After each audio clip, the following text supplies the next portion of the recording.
What's up guys, today I'm smoking a whole rabbit. If you're looking to change up your wild game rotation, this recipe's for you. Let's get into it.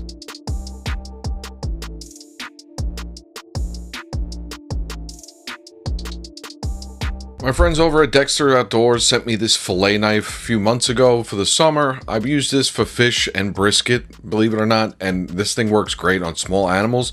You're really only going to need this and a pair of scissors, so just make sure your boning knife is nice and sharp.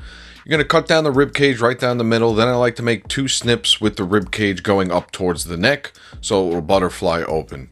You're going to take your boning knife and you're just going to glide this along the, hamstring. I don't even know what this would be called here. Just along the back part of the spine towards the legs, just so you could butterfly them open. You're going to repeat the same process at the top of the rib cage. You are going to break a few of the little bones up here, but as long as they're spread open, that's all you're going to need. Most of these store-bought rabbits will come with the organs, so you're just going to have to trim these out, a little kidney soup. I'm going to be honest with you, I threw the organs away. I really not into the whole organ meat thing, but to each their own. If you want to use them, go right ahead. These rabbits have like this little silver skin tabs on the underneath. You're just going to glide your boning knife right across the side of them. You could literally pull it up with your finger. You're going to repeat the same process on the opposite side. As you can see, I'm freeing up the leg from whatever this little connective tissue is. You really don't want it in there. It'll be chewy and ugh. I didn't like the way this little neck collar looked. I lopped that off so I have a nice presentation at the end of this. But rabbit trims are pretty straightforward, guys. That was quick and easy. I had that done in under 10-15 minutes, probably even sooner than that. I'm doing a Mediterranean style marinade. This is kind of like Greek inspired, I guess you would say. This is just like all natural flavors, that no sugar, no garbage in here. It's just some olive oil, some fresh chopped parsley, fresh chopped oregano, minced garlic, diced shallot, some lemon juice, Dijon mustard. This will help add some acidity to this. Then I like to hit this with some dry chimichurri seasoning. You could use some Italian herb seasoning as well if you don't have this. You don't even need it. It's completely optional. It's just something I like to do.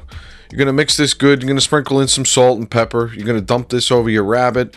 Definitely rotate this a few times so all sides get covered. I like to hand spoon some of the garlic and onion in here. Then what I'm going to do is I'm going to throw in some fresh rosemary and oregano sprigs along with some lemon slices.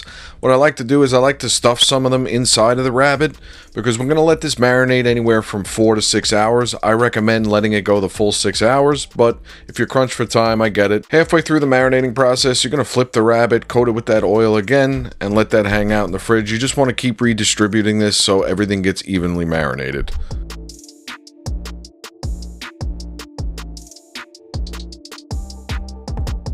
Once the time's gone by, you're going to take this out of the marinade and pat it completely dry with paper towels. Don't get hung up on some pieces that are stuck on there. Leave that on there. That's all good flavor. You're either going to season this with something simple like a salt and pepper or a lemon pepper seasoning. I'm using some lump charcoal today. I'm going to be using some cherry wood. I always use cherry when it comes to delicate meat like this, especially wild game. It pairs great and it's just a no-brainer. Trust me, use cherry wood. You're going to throw this on your smoker. It doesn't matter what smoker you're using, whether it's an offset, drum, pellet, doesn't matter. You're going to run this at 275 to 300 degrees until the internal temp hits around 162, 163. You're going to spritz this with water and lemon juice throughout the whole cook so it keeps nice and moist. Once you pull this off your smoker, you're going to let this rest for about 10-15 minutes. You could carve it up as is or put it on a taco. The loins just came out perfectly like this. This was exactly the flavor profile I was going for. I definitely recommend trying it this way. And remember guys, you can find this full recipe on my website.